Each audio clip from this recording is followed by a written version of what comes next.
microfone para falar comigo, então não vou conseguir ver coisas aqui no chat, por exemplo. Então, agora sim, agora está gravando. Aí agora sim vai aparecer segundo celular quando mandarem para mim o negócio. Aí, agora pode começar a escrever o nome de vocês aí no chat, que agora eu consigo fazer a chamada. Então, o que acontece? Quando vocês... quando eu começar a compartilhar a tela, eu não consigo ver vocês, então abra o microfone, pode me interromper a qualquer momento, não há problema com isso, não tá? Tem, cada professor trabalha de um jeito diferente, pode ser que tem professor que trabalha de um jeito lá, que ele só pede para você perguntar no final. Tá? Eu gosto dessa escola muito por causa disso, ela dá para você liberdade para cada professor trabalhar do seu jeito. E aí vocês colocam a gente vai ter essa dinâmica aí. Então, pode me interromper a qualquer momento aí, mesmo que eu esteja falando, não me preocupe com isso. E aí você fala lá o que você quer dizer para mim, tudo bem? Então, não vou conseguir ver o que você põe no chat. Quando eu estou apresentando, eu compartilho a tela e você não consigo ver vocês. Deixa eu avisar uma outra coisa, o horário do meu computador está errado. Eu já coloquei no horário de Brasília, eu comprei esse computador nos Estados Unidos, mas para ele é 12h46 em Brasília. Sei lá o que aconteceu. Tá?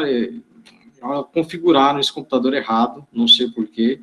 E aí eu acho que eles puseram outro país achando que era Brasília, só pode ser. Então não se assustem quando vem aí que é 12h47, não é 12h47 não, tá bom? Então, deixa eu vou ver aqui, deixa eu começar a aula então. Aí, tá, diz que eu estou compartilhando tela.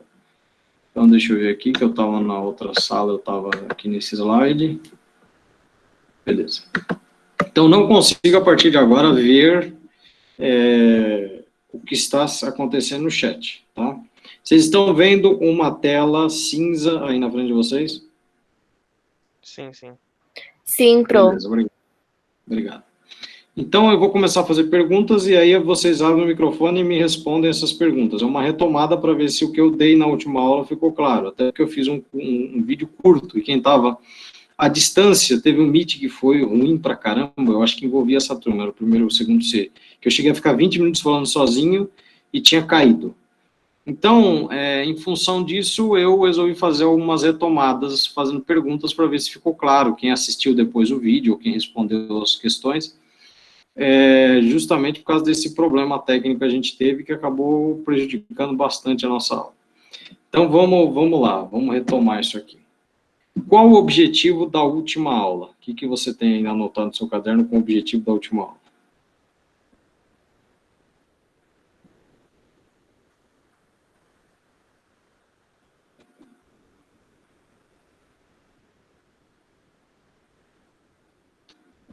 Tem a ver com geocentrismo e heliocentrismo.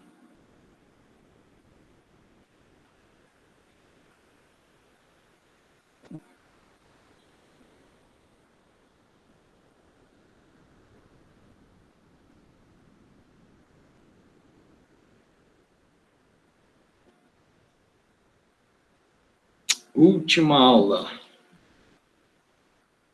Ninguém acabou escrevendo isso aí no caderno?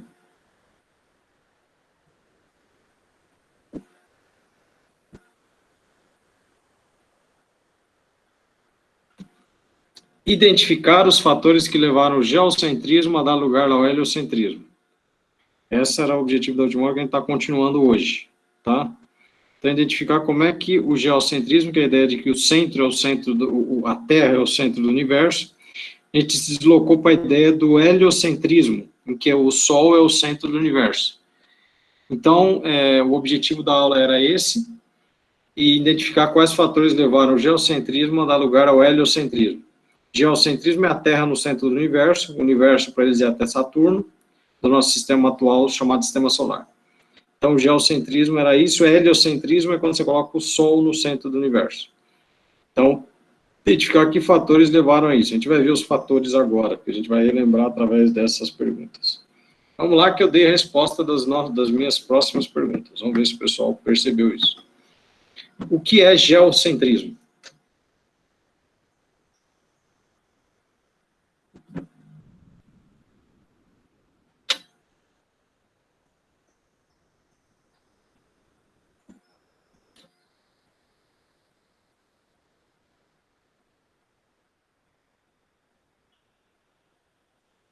Geocentrismo é a teoria que a Terra é o centro do universo. Beleza, isso mesmo. Obrigado, obrigado. Pensei até que vocês já tinham caído aí. Beleza. Então, geocentrismo, a Terra é o centro do universo. Certinho, beleza, obrigado. O que é heliocentrismo? O Sol no centro do universo. Beleza, obrigado. Então, geocentrismo, a Terra, heliocentrismo, o Sol no centro do universo. Que modelo é esse? Esse é um modelo heliocêntrico ou geocêntrico? Geocêntrico. Geocêntrico, legal, obrigado. Isso, mais de uma pessoa respondendo. Se focar 3, 4 pessoas, é quando eu solto fogos, quer dizer que bastante gente está entendendo. Aqui tem uma representação de um planeta, na verdade, e o movimento desse planeta numa foto estroboscópica. Uma foto estroboscópica é quando eu coloco várias fotos sobrepostas de vários dias. Na verdade, aqui é uma observação de 10 dias. Então, esse é um astro olhado no céu, parece uma estrela, mas não é uma estrela. É, na verdade, Marte em movimento durante 10 dias. Aí você vê esse movimento aí. Então, explique o que representa a imagem. Explique o que representa a imagem.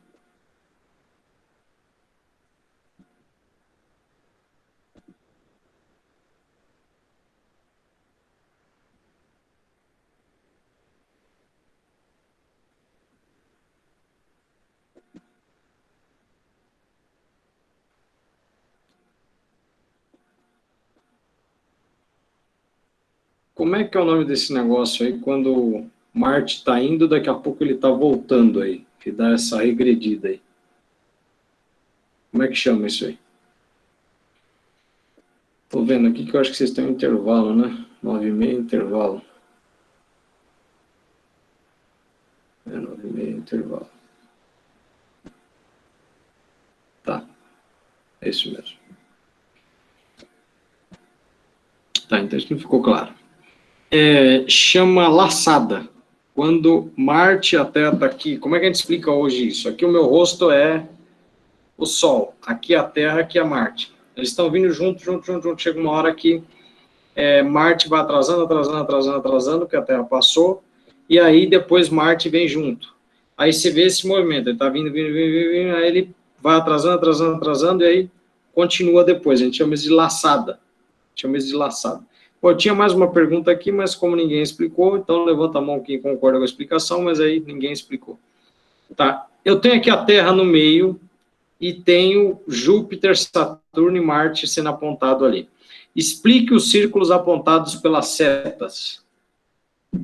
Alguém consegue me explicar o que são esses círculos apontados pelas setas aí?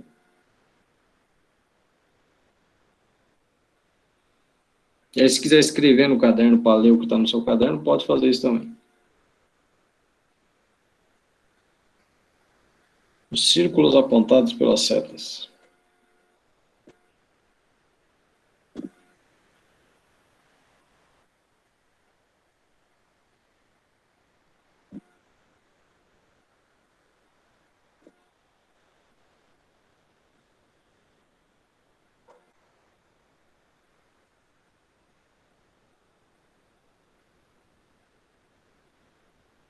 Ninguém?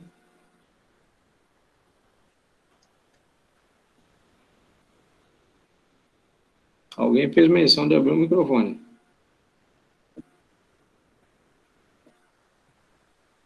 Tá.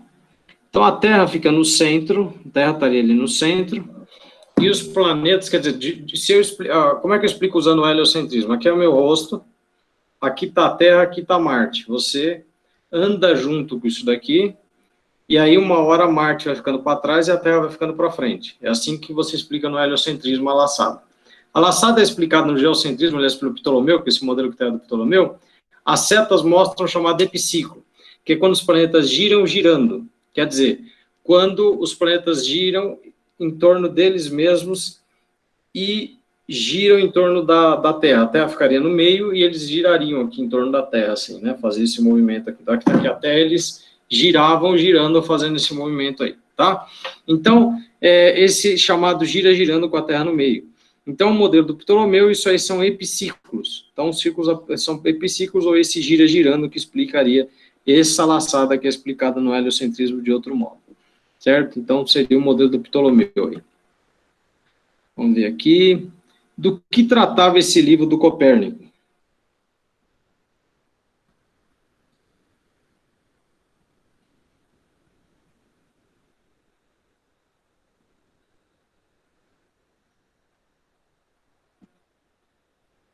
Alguém lembra aí do que tratava esse livro do Copérnico?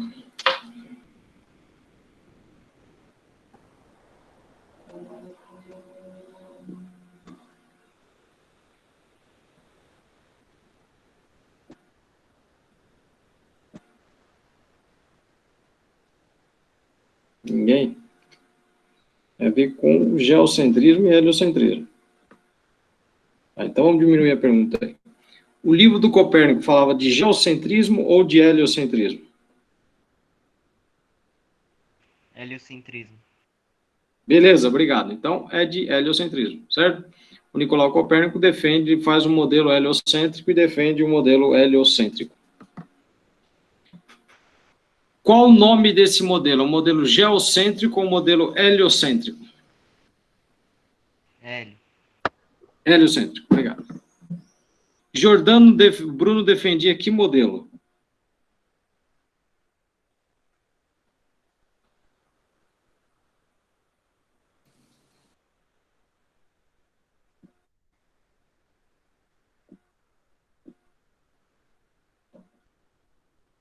Modelo geocêntrico ou modelo heliocêntrico, o Jordano Bruno defendia? Heliocêntrico. Obrigado, heliocêntrico. E aí, o que aconteceu com ele? Foi queimado. Foi queimado justamente porque ele defendia o modelo heliocêntrico. O modelo geocêntrico, a Inquisição acreditava que a Terra precisava estar no centro, porque o homem foi feito à imagem e semelhança de Deus. Então, precisa estar no centro, né? Certo? Precisa estar no centro desse universo. Cite uma descoberta de Galileu que o levou a adotar o heliocentrismo. Espera aí, eu estou vendo que o pessoal talvez não entendeu muito bem a última aula, então vamos abrir mais essa pergunta. Cita qualquer descoberta de Galileu que ele fez lá com a luneta, qualquer uma.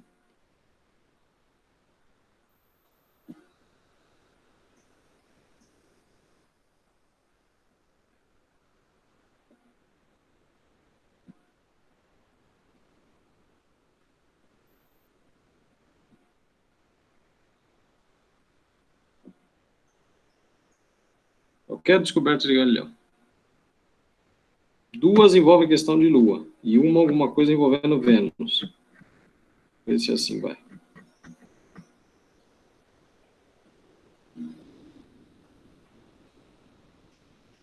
Não foi, tá. Fases de Vênus, que ele viu que para conseguir enxergar Vênus inteiro no céu, o Sol precisava estar no centro, para ver a bolinha inteira no céu. Ele viu também que a Lua não é igual uma bola de bilhar perfeita, ela tem montanhas e crateras, e descobriu as luas de Júpiter. Tá? E talvez a descoberta que mais leva ele a adotar o heliocentrismo seja olhar Júpiter se movendo, porque ele percebe que Júpiter não gira girando, e seria talvez ver que ele consegue enxergar Vênus inteiro, uma bolinha inteira no céu. Porque se a Terra estivesse no centro, ele nunca conseguiria ver Vênus inteiro no céu. Ele não veria uma bolinha inteira, veria um pedaço de bolinha. Tá. Que descoberta foi essa de Galileu? Eu tenho ali Calisto, Ganimedes e Europa. Que descoberta foi essa aí?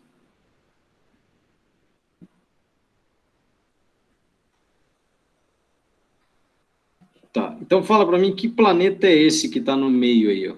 E tem Ganimedes, Calisto, Io e Europa. Que planeta é esse que está aí no meio?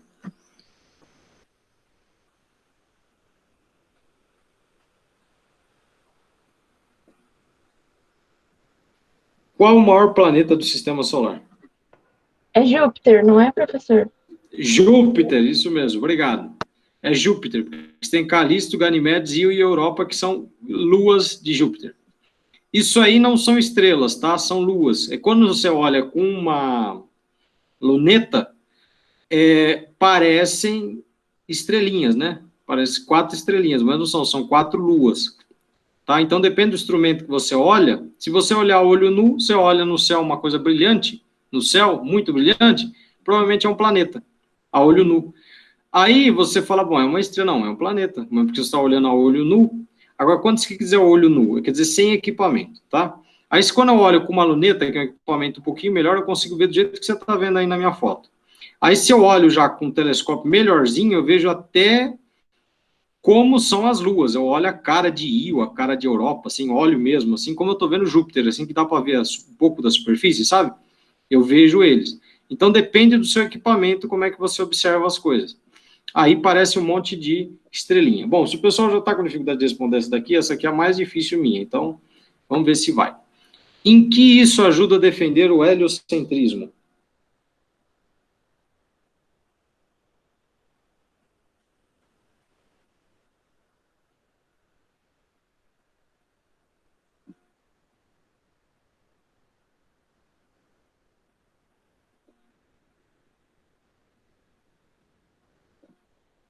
Tá.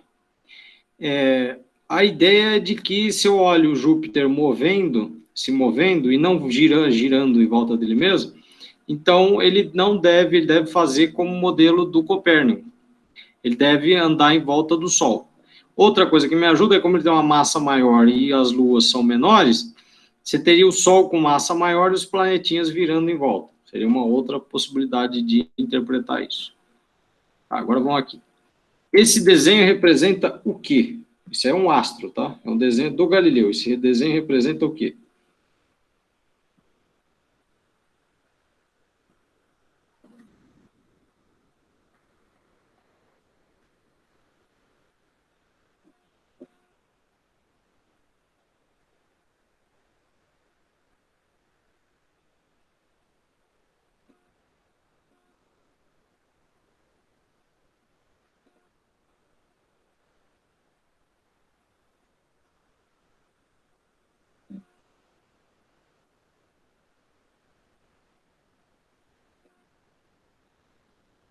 Essa aí é a Lua, tá? A Lua está mostrando montanhas e crateras lunares, tá?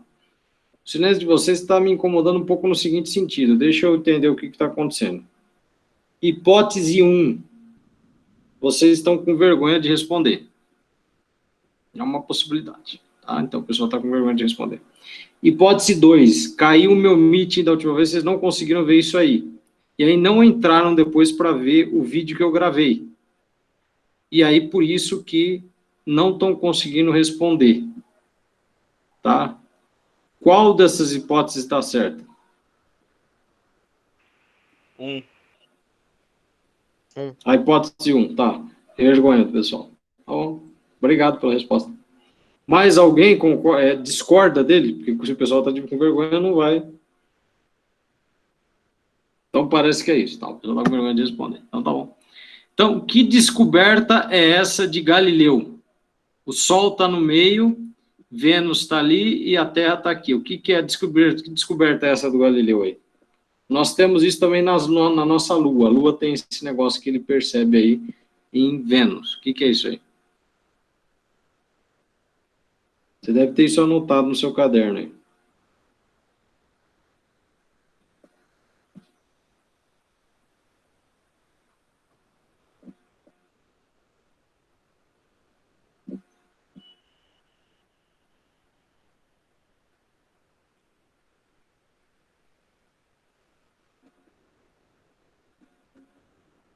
Aqui está o Sol, aqui está Vênus. Vênus gira, se a ponta do meu dedo fosse Vênus, ela gira assim, na verdade, em torno do Sol. Então aqui está a Terra. Aqui está o Sol e Vênus girando. Vênus gira assim, ó, desse jeito. A ponta do meu dedo é Vênus. Quando ele está na posição 3, o Sol joga a luz de frente para Vênus. Tá? Na posição 4 também joga de frente. Aí chega a luz aqui na Terra. Eu vejo uma bolinha inteira. E quando eu estou na posição 2 ou 5, ó, só chega a luz aqui, bate nessa frente aqui, ó, eu só vejo metade. Quando eu estou na Terra, eu só vejo a metade iluminado, assim, não vejo inteira, assim, a bolinha não está de frente para mim, ela está de lado, eu vejo só a metade. Então, eu vejo fases de Vênus, eu vejo fases de Vênus de maneira que o Sol precisa estar no centro para que dê certo eu ver Vênus daquele modo. Se eu puser a Terra no centro, não vejo daquele jeito. Então, essa é a descoberta dele. Que as fases de Vênus só dão certo quando o Sol está no meio. Se eu puser a Terra no meio, não dá certo o que eu observo. Que planeta é esse? Quando eu contar até 3, todos respondem que planeta é esse. 1, 2, 3, pode responder. Vamos ver se junto vai. Júpiter. Júpiter. Aê, maravilha. Melhorou. Isso é Júpiter. Legal. O que é Io, Calisto, Ganimedes e Europa? Luas de Júpiter. Luas. Beleza, obrigado. Então, estou conseguindo quebrar um pouco do acanhamento do pessoal. Esse modelo é geostar, a Terra está no meio ali, que o pessoal falou para mim que estava com dificuldade de ver o que estava no meio. A Terra está no meio, tá? O Sol está ali próximo, mas a Terra está no meio. Esse modelo é geocêntrico ou heliocêntrico? Geocêntrico. 1, 2, 3. Geocêntrico, maravilha, obrigado. Então, geocêntrico. O que essa figura representa? A laçada que A você falou. laçada do ar. Laçado. Ah, beleza. Consegui penetrar no âmago da vergonha do pessoal, tá? Com o tempo, acho que vai melhorando isso aí. Tá ótimo. Obrigado aí pelas respostas. Aí. Vamos lá. As pessoas que tiveram aula comigo presencialmente, talvez vão ver isso de novo. Eu falar, poxa, mas de novo às vezes de Kepler, o que acontece? Como eu já falei, eu tive esses problemas técnicos com o pessoal do remoto, caiu, eu tive que gravar 4 vídeos, porque só o quarto ficou bom, e é o que acontece, no quarto vídeo eu tive que enxugar muito do que eu ia falar, porque caía muita internet, já estava na 4ª tentativa, toda hora picotava o vídeo, e aí foi quando eu optei por fazer um vídeo mais curto, só que aí ficou um pedaço sem. Então, quem estava presencialmente estava avançado, e quem estava remoto estava um pouco mais atrasado.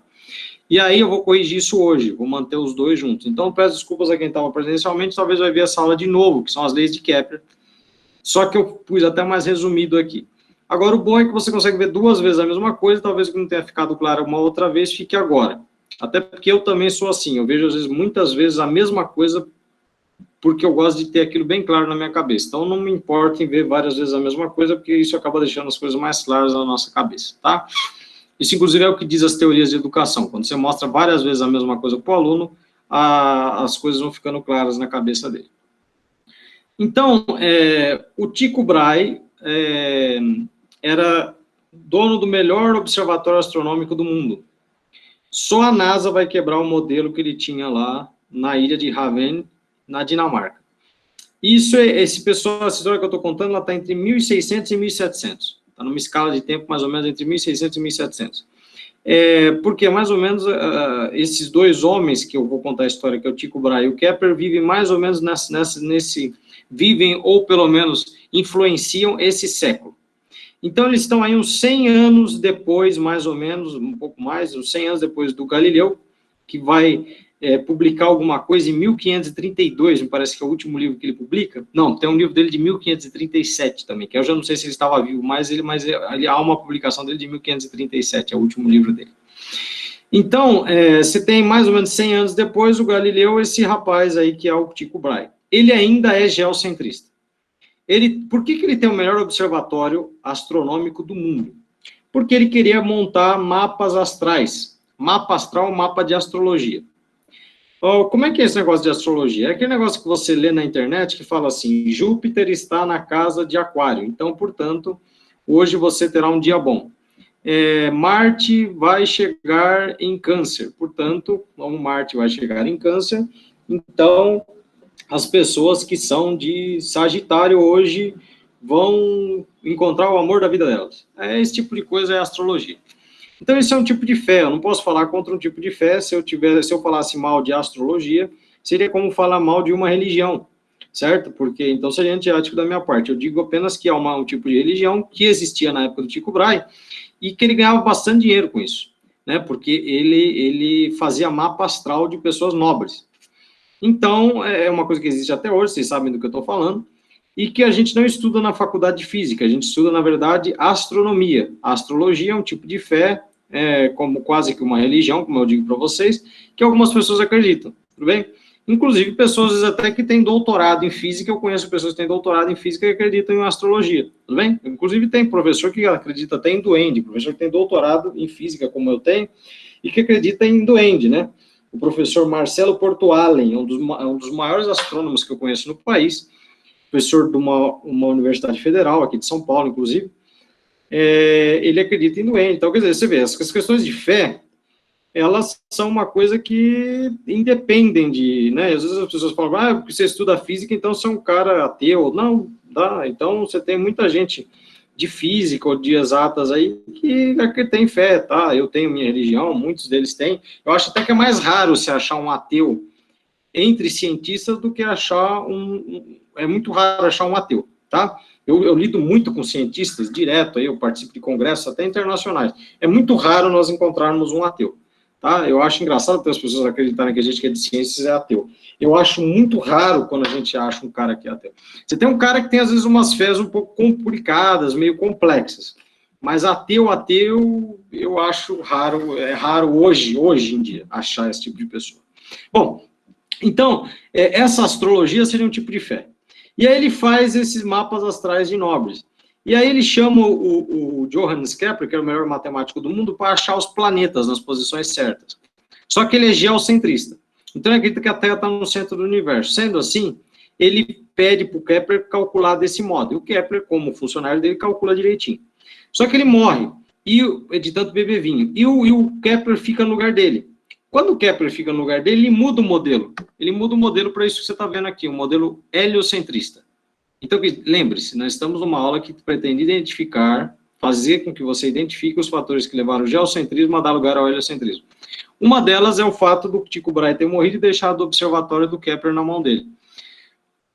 Uma elipse, é essa figura matemática aí, seria uma circunferência achatada, você pegou um bambolê e achatou ele, é isso.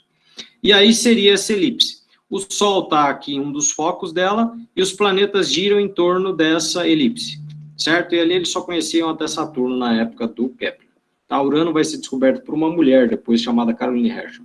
Bom, então, ele muda essa ideia de que as órbitas são circulares, como o Tycho Brahe tinha, e passa a dizer que elas são elípticas. Por quê? Porque ele queria achar a posição do planeta.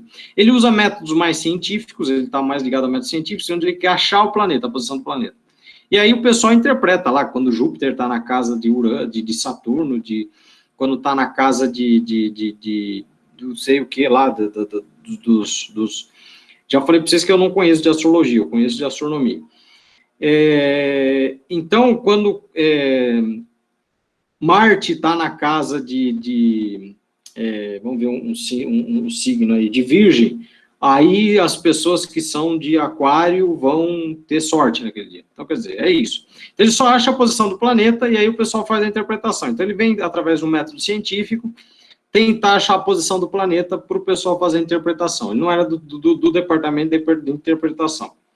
Então, a primeira lei de Kepler, copia o que está em amarelo, na verdade é vermelho, você copia em vermelho, porque estava horrível em vermelho, o pessoal me deu um feedback que estava horrível, e aí por isso que eu coloquei em amarelo.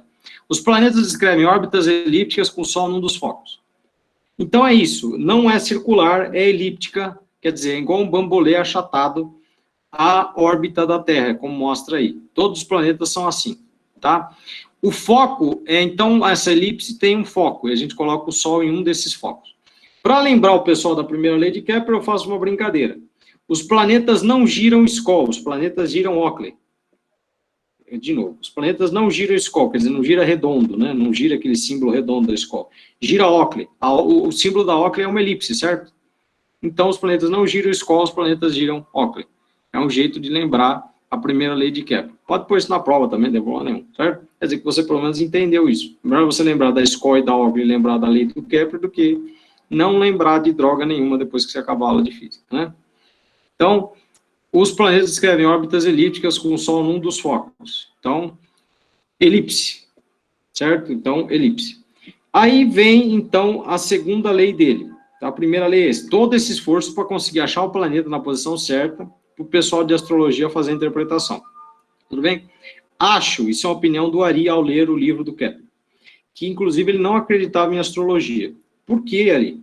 Ele não cita essa questão de astrologia no livro. Ele mostra-se bastante científico ao tentar achar o planeta. Ele mostra um texto dele que mostra muito essa questão de tentar achar o planeta, tá? Ele está muito acoplado a isso, menos a astrologia, tá? Então, me parece, talvez até que ele não acreditasse em astrologia, mas trabalhasse para achar o planeta.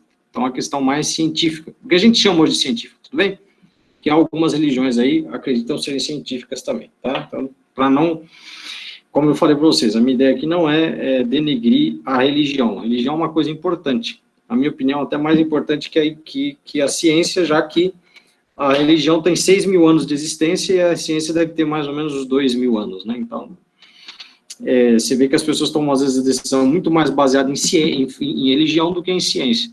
É mais fácil eles mudar uma pessoa pela religião do que pela ciência, tá? Isso é fato.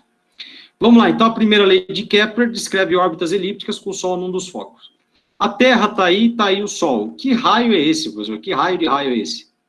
O Kepler liga a Terra até o Sol através de um raio.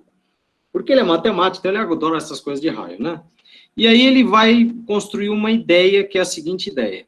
O planeta está aqui, ó, foi para lá, eu fiz esse raio, inventei esse raio aqui. Então ele varreu uma área, esse raio varreu uma área, quando o planeta passou por aí. Então tem como se fosse um triângulozinho, eu determino a área desse triângulozinho barrigudo. Quanto tempo demorou isso? 3 meses. Então essa área, que chama de área 1, vamos dizer, 150 milhões de quilômetros, é a área 1. Legal. Demorou 3 meses para varrer isso aí, ele conseguiu determinar essa área. Aí ele espera o planeta chegar nessa posição que você está vendo aqui. O planeta foi andando, passou alguns meses, né? Na verdade, teria passado uns 3 meses onde o planeta chegou aí. Aí depois passou mais 3 meses, o planeta foi parar aqui, tá? Aí, esse triângulo agora que é mais barrigudo que o outro, que já nem parece triângulo, tão aberto que tá isso aí, tem uma área também, e passou 3 meses também. E as áreas são iguais. Ele percebeu que quando o planeta varre áreas iguais, quando os tempos são iguais. No mesmo tempo, ele varre áreas iguais. Então, a segunda lei de Kepler diz que o raio que liga o centro do Sol e o centro do planeta varre áreas iguais em tempos iguais. Então, os planetas varrem áreas iguais em tempos iguais. Então, vai copiando aí, o que está em amarelo é vermelho, o que é azul está em azul mesmo. Então, o raio que liga o centro do Sol e o centro do planeta vai dizer, a área do triângulo da esquerda, barrigudinho, é igual à área do triângulo barrigudinho de lá, que aliás quase nem parece um triângulo, mas as áreas são iguais, em tempos iguais, em 3 meses. Se tivesse passado 4 meses, tinha as mesmas áreas. 5 meses, mesmas áreas. Então são áreas iguais em tempos iguais. Certo? Então vai copiando. Primeiro, tudo isso para tentar achar a posição do planeta. Vai copiando enquanto eu vou falando.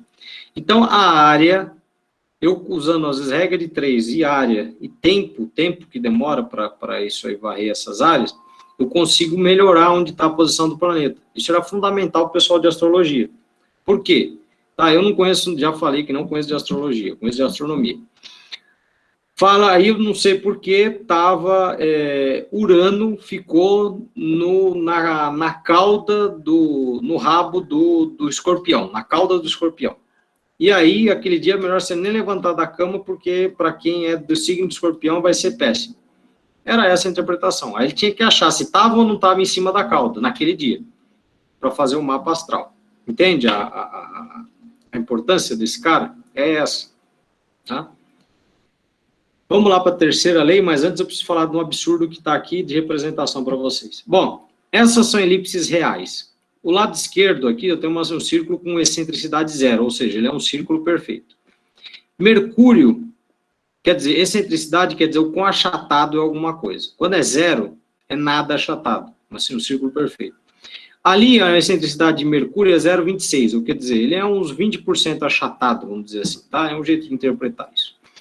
Então, Vênus, eu tenho a excentricidade de Vênus, Terra, Marte, Júpiter, Saturno, Urano e Netuno. Notem que eles estão levemente achatados. Essa chamada excentricidade é o quanto eles são achatados. Você nota que isso aqui parece tudo ser um círculo perfeito? E isso são elipses reais, ou seja, não é circular, tudo bem, mas é quase circular. Olha como isso é muito circular. Então, essas representações são absurdas. Então, isso aqui é absurdo. Por quê? Porque são quase circulares essas órbitas. São quase circulares. Então, na real, é isso aí que você está vendo. Isso aqui é uma representação absurda. Tá? Então, isso aqui seria uma representação melhor. Ó, tá? Um pouquinho mais ovalado, seria mais ou menos isso. A realidade. Tá? E ainda não está muito bom, porque Júpiter e Terra estão quase do mesmo tamanho. Não são quase do mesmo tamanho, o Sol também não. Mas aí qual é o meu problema? Quando eu consigo uma imagem na internet que mostra as escalas bem, não mostra as elipses bem. E aí eu tenho esse problema sempre, tá? Então não está fora de escala aqui. Tudo que eu estou mostrando para você aqui nesse slide está fora de escala. Bom, Júpiter vai demorar um tempo para dar a volta em torno do Sol. a gente chama isso de período, que em inglês é time, T. Então, por isso que em física a gente chama de período, a gente representa período como sendo T. Terra também tem um período, o tempo que demora para dar a volta no Sol. Isso demora 1 ano, ou 365 dias e mais ou menos um quarto de dia. Então, a Terra dá a volta no Sol e Júpiter dá a volta em torno do Sol. Legal. Então, agora é ruim de tossir, né? É ficar ruim para tossir. Tomar uma água aqui. Bom, Júpiter e Terra tem um raio, né? Do centro de Júpiter até o centro do Sol, ou do centro da Terra até o centro do Sol, tem um raio. O cara conseguiu fazer uma relação entre o raio e o período, que é o tempo que demora para os planetas darem a volta em torno do Sol, e tudo isso no esforço de achar onde estava o planeta para fazer o tal do mapa astral. Ele fez uma relação entre o período e o raio dos planetas, que foi essa aqui, ó. Terceira lei de Kepler. O quadrado do período de um planeta dividido pelo cubo do raio orbital é igual à mesma relação do outro planeta. Quer dizer, o período ao quadrado, quer dizer, o tempo que demora, por exemplo, para Júpiter dar a volta ao quadrado, dividido pelo raio de Júpiter ao cubo, é igual ao período que a Terra demora para dar a volta ao quadrado, dividido pelo raio da Terra ao cubo. Quer dizer que ele fez essa relação. Tá? Então, para que isso? Porque sabendo o período e o raio de um planeta, e do outro, eu faço algumas regras de 3 e consigo achar a posição do planeta também. Quer dizer, as 3 leis são esforço para achar o planeta. Para quê? De novo. Para fazer o mapa de astrologia. Era o Kepler que fazia o mapa de astrologia? Não. Ele mandava para um departamento que interpretava isso. O que ele fazia? Achar a posição do planeta. Tá? Ele achava a posição do planeta, está aqui. Aí os caras falavam assim para mim, por isso esse negócio de período. Daqui a 3 meses o rei da... Tá, eu estou inventando aqui uma história, tá? Não tem nada de verídico nessa história que eu vou inventar. O rei da Birmânia, tá? Eu sei lá se a Birmânia já existia. Aliás, a Birmânia devia ser colônia da Inglaterra, se existisse naquela época. O rei da Birmânia pediu um mapa astral. Ele falou, legal, mas ele quer um mapa astral daqui a 3 meses, porque ele vai entrar em guerra contra a Lituânia. Estou inventando uma historinha, tá? E aí, como ele pretende entrar em guerra daqui a 3 meses, ele quer saber aonde vai estar Júpiter. Porque Júpiter... Não, aliás, Marte é o deus da guerra, né? Isso, Marte é o deus da guerra. Onde estará Marte? Porque se Marte estiver em Virgem... Estou inventando uma história, tá? Ele vai para a guerra. Mas se Marte não estiver em Virgem, ele não vai para a guerra. Aí você vai lá e descobre onde estará Marte. Aí o cara vai ou não para a guerra por causa disso, tá? É uma historinha que eu estou inventando aqui. Mas era isso, você vê que o cara até ia ou não para a guerra, tinha ou não filho, saía ou não da cama por causa disso. Hoje em dia acontece isso, se o cara lê lá na internet lá a astrologia do dia dele lá e não tiver boa, um abraço, ele nem vai trabalhar. Eu conheço bem isso aí, né? E, de novo, não estou me pondo contra, certo? Você tem situações que acontecem que, né, tá? Se eu dizer para vocês, a minha mãe já fugiu de um atentado à bomba, que é uma coisa rara no Brasil. Houve um atentado à bomba na CPTM e minha mãe trabalhava num dos vagões da CPTM onde explodiu esse artefato. Graças a Deus ninguém se machucou, mas ela podia estar lá dentro. E nesse dia ela não acordou. Na nossa concepção foi uma intervenção divina ela não ter de trabalhar aquele dia. E aí você vai dizer o quê? Por isso que eu não falo mal de astrologia, tudo bem? Então vamos lá. E ela nunca faltava ao serviço. Vamos para o próximo, então. Peço que tirem um print aí, que nós estamos acabando a aula. Se você não copiou, tira um print aí, que eu vou precisar passar o próximo. Vou deixar isso aqui lá na sala depois em PDF. Eu devo transformar esse PDF e colocar na sala. Vou ver se eu deixo isso lá hoje, que é para não esquecer. Depois eu deixo para depois, eu acabo esquecendo. Vou ver se eu já faço isso hoje. De repente, até daqui a pouco, que eu tenho uma janela daqui a pouco de aula. Eles ainda estão aí ou já caí? Estou falando sozinho, falando uma meia hora. Eu tô aqui. Oh, obrigado, isso é confortante, 3 pessoas estão comigo aí, pelo menos. Não, mas deve ter mais gente aí. Obrigado por terem abrido o microfone para falar, tá? Mas que agora, abrir o microfone 3 pessoas, quer dizer que já está diminuindo aquela questão que me falaram de vergonha, tá? Ver se a gente consegue estabelecer uma relação legal aqui. Então, eu vou passar o próximo, hein? Aqui, ó, é a explicação, é um exercício que caiu no vestibular da Unicamp disso aí, ó. Então, em setembro de 2010, Júpiter atingiu a menor distância da Terra em muitos anos. As figuras abaixo ilustram a situação de maior afastamento e a de maior aproximação desses planetas, considerando que suas órbitas são circulares, que o raio da órbita terrestre, RT, mede 1,5 vezes 10 a 11, que o raio orbital de Júpiter, RJ, equivale a 7,5 vezes 10 a 11.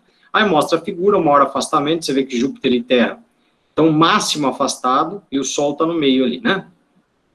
Maior aproximação, você tem Júpiter, Terra perto e o Sol ali, né? A gente chama isso de alinhamento, né? De acordo com a terceira lei de Kepler, o período de revolução, o raio da órbita desses planetas em torno do Sol obedece à relação. Ele deu a fórmula. Geralmente tem sido comum você saber usar a fórmula. Geralmente já dão a fórmula. Até o Enem tem feito muito isso. É a mesma fórmula que você copiou agora. O T é período, tá? Eu só deixei os períodos do lado esquerdo e os raios do lado direito. Evidenciei o quadrado e o cubo. Quer dizer, eu só rearranjei os termos que você viu da fórmula. Mas ele deu a fórmula. Ou seja, você não precisaria ter aquela formulazinha gravada de cabeça. É importante, inclusive, saber isso, tá? Essas coisas de memorização já eram, tá? E dificilmente estão sendo cobradas. Nós já estamos numa nova era em que Enem, essas coisas estão cobrando mais conhecimento de você. Agora, tem coisa que ele ainda está cobrando. Algumas fórmulas, às vezes, são mais básicas, como as leis de Newton, como a força centrípeta, que é o V quadrado sobre, a aceleração centrípeta, que é a velocidade ao quadrado dividido pelo raio. Algumas coisas que nós de física consideramos básicas, tá?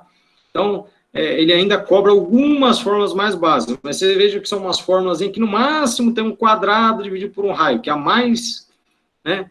O U igual a RI, que é a questão de tensão corrente, que vocês vão ver o ano que vem.